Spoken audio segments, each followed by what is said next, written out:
सबका स्वागत है और मुझे बहुत खुशी है कि इस बातचीत के लिए आप यहाँ पर आए। मैं सोच रहा था कि किस टॉपिक से हम शुरू करें। बहुत सारे सुझाव थे, मेरे मन में भी थे। कोई ऐसा टॉपिक बहुत ही बेसिक सा हो, जो हर व्यक्ति के लिए ज़रूरी हो, जिसका महत्व हो। और मुझे पता नहीं क्यों, अगर मैं सोचता हूँ कि इस चैनल की शुरुआत मैंने क्यों की, इसका पर्पस क्या है, अगर एक पर्पस तय करना हो, बाकी पर्पस तो सारे होते ही हैं। प्रसिद्धि की चाह भी एक पर्पस हो सकता है इसका, सबके मन में होता है, तो मेरे मन में भी होगा ही।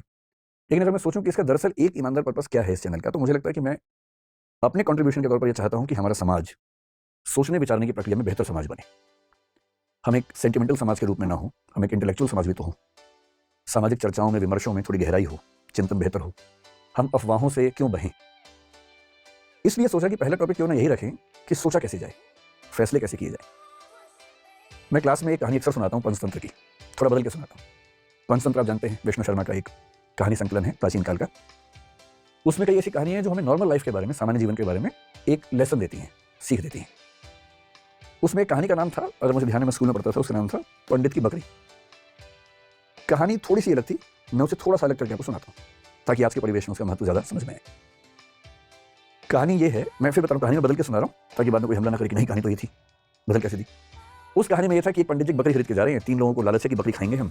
उनको बेवकूफ बनाने के लिए एक ने कहा कि कुत्ता खाने जा रहे हो, एक ने कहा कि आप कौन सा पशु बताया, मेरा 3 पशुओं के नाम बोले कि ये खाने जा रहे हो, वो खाने जा रहे हो। उन्हें कन्फ्यूजन हो गया कि जरूर कोई बहुरूपी जानवर है तो छोड़ के भाग गए। मैं इस कहानी को थोड़ा सा मोल्ड करके सुनाता हूँ कि एक बार एक आदमी एक छोटा सा बछड़ा खरीद के जा रहा था, सुंदर सा, और 3-4 चोरों की नजर पड़ी। उनका मन हुआ कि काश ये बछड़ा हमें मिल जाए, सस्ता मिल जाए, आधे दाम पे या उससे कम पे मिल जाए, तो क्या करें। तो उन्होंने एक साजिश की। बारी बारी वो उस व्यक्ति से रास्ते में मिले। पहले एक व्यक्ति मिले एकदम सीरियस चेहरा बना के। उसने कहा, पंडित जी बकरी कितने के लिए। पंडित जी ने कहा, यार ये तो बछड़ा है, बकरी थोड़ा है। तो वो बड़े अच्छे से हंसा, उसने कहा बछड़ा है, अच्छा। इतना कह के मुस्कुराते हुए निकल गया वहां से। पंडित जी को लगा अजीब गधा आदमी है, फिर देखा है तो बछड़ा ही। उसका उतना ही काम था, किया और निकल गया। अब वो आगे चल रहे हैं, करीब 100-200 मीटर के बाद एक दूसरा आदमी अलग जगह से आया। इनके बीच में आपस में साड़ी बैठे, इनको नहीं पता है। दूसरा आदमी आया और आते बोला, वाह पंडित जी कितनी मोटी बकरी है, एकदम बछड़ा लग रही है देखने में तो। अब इसको लगा कि तो मामला फंस गया। ध्यान से देखा, बोला नहीं यार मैं तो बछड़ा ही लाया हूँ। बोला वही तो मैं कह रहा हूँ, देखने में लग रहा है एकदम, लेकिन है मोटी बकरी। ये कह के वो भी निकल गया। फिर 1 किलोमीटर बाद तीसरा मिला और उसने कहा, पंडित जी बस ऐसी ही बकरी चाहिए मुझे भी, कहाँ मिलेगी ऐसी बकरी। उसने कहा, फिर पंडित ने फिर थोड़ा धमकाते हुए कहा कि यार ये बछड़ा है भाई, लेकिन अब वो दबाव कम बना रहा था, वो खुद दबाव में था। तो वो भी ठाका मार के, बछड़ा ऐसा होता है, अच्छा, ये करके चला गया। और फिर चौथा आदमी जो असली था उनका मास्टरमाइंड, चीफ कॉन्स्पिरेटर, फिर वो आया। पैसे गिनते हुए उसने कहा, अरे अरे अरे ऐसा ही बकरा चाहिए, ऐसी बकरी चाहिए, कितने की मिलेगी, कितने की मिलेगी।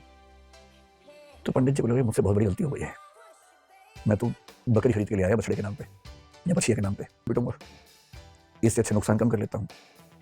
तो एज्यूम कीजिए कि उस जमाने में 100 रुपए के आसपास का लिया था, तो उन्होंने बताया कि मैंने 100 का लिया है। 100 का, बकरी तो 20 रुपए की आ जाती है, लेकिन इतनी तंदुरुस्त है, अगर आप चाहें तो मैं इसके बदले आपको 40 रुपए दे सकता हूँ। पर पंडित जी को लगा कि यार चलो 60 का नुकसान सही, कम से कम 80 का तो नहीं होगा, और 40 का उसको दिया और खुश होकर घर लौटे कि बच गया आज तो। अब ये जो पंचतंत्र की कहानी है, ये इसलिए है कि जब हम जीवन में निर्णय करते हैं तो हमारे पास बहुत सारे ऊट पटांग से इनपुट्स आते हैं, और यदि आप बहुत समझदार इंसान नहीं है तो इस बात का पूरा खतरा है कि कोई ना कोई कभी ना कभी आपको बेवकूफ बना ही देगा। और हम जिस दौर में हैं, हम तो व्हाट्सएप यूनिवर्सिटी के दौर में हैं, सारा ज्ञान ही वहां से आता है। सोशल मीडिया, आप लोग मोबाइल फोन के मरीज हो चुके होंगे मेरे ख्याल से, मैं भी ज़्यादा मरीज हूँ, आप भी होंगे, आप नई जनरेशन के लोग हैं, ज़्यादा मरीज होंगे। बिना वजह के मोबाइल फोन खोल लेते होंगे, फिर उस पर करते रहते होंगे ऐसे ऐसे, रील देखें तो रील ही देख रहे हैं, शॉर्ट देखें तो शॉर्ट्स ही देख रहे हैं, मन ही नहीं भर रहा है। फोन देखते देखते थक गए और फोन रखा, और 1 मिनट के बाद फिर फोन उठा लिया कि थक गए हैं, क्योंकि डोपामाइन रिलीज होता है सिर्फ फोन देखने से। ये एडिक्शन है, खतरनाक एडिक्शन है। और हर वीडियो में कुछ ना थी, केवल साक्षर लोग पढ़ते थे, बाकी पढ़ते ही नहीं थे। आज के दौर में ऑडियो है, विजुअल है, टेक्स्ट है, हर भाषा में है, कोई व्यक्ति बच ही नहीं सकता। और अगर किसी समूह के पास ताकत हो, उसके पास 10,000 ऐसे बेरोजगार हों जिनको काम दिया जाए कि दिन में 500-500 मैसेज भेजने, हर मैसेज के बदले 2 रुपए मिलेंगे, तो कोई समूह पूरे समाज को अपने तरीके से सोचने के लिए मजबूर कर सकता है। महाभारत का सोच के देखिए, महाभारत का युद्ध है, एक तरफ पांडव है, एक तरफ कौरव है। पांडवों के साथ में कृष्ण है। नैतिकता के लिए जरूरी है कि पांडव जीतें और कृष्ण इस पूरी योजना के साथ वहां पर हैं। पर पांडव जीत नहीं पा रहे, जिसके कई कारणों में से एक ये है कि कौरवों की सेना में द्रोणाचार्य भी हैं, उनका पुत्र अश्वत्थामा भी है। द्रोणाचार्य गुरु तो पांडवों के भी हैं, कौरवों के भी हैं, पर वो राजधर्म का पालन कर रहे हैं, क्योंकि वो जिस राज्य के साथ उनके साथ खड़े हैं। पांडवों की सेना उनको हरा नहीं पा रही है। और अंत में कृष्ण को समझ में आता है कि पांडवों को जितवाने के लिए कुछ कूटनीति का सहारा लेना होगा। कृष्ण कूटनीति के शिखर हैं। वो युधिष्ठिर से एक बात कहते हैं, पर युधिष्ठिर तैयार नहीं है एक गलत बात कहने के लिए।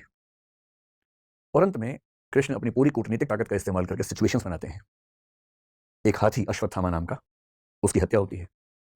बात फैलाई जाती है कि अश्वत्थामा मारा गया। अश्वत्थामा द्रोणाचार्य के पुत्र का नाम भी है।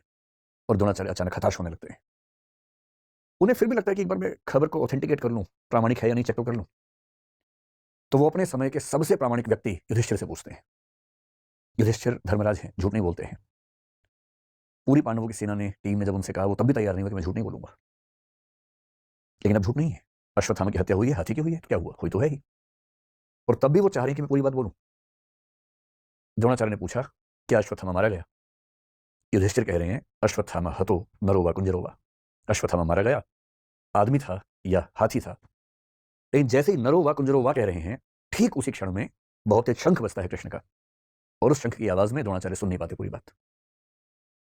और क्योंकि वो सुनते हैं सिर्फ इतना कि अश्वत्थामा मारा गया, वो हताश हो जाते हैं, हथियार छोड़ देते हैं, युद्ध भूमि में जमीन पर टिक के बैठ जाते हैं।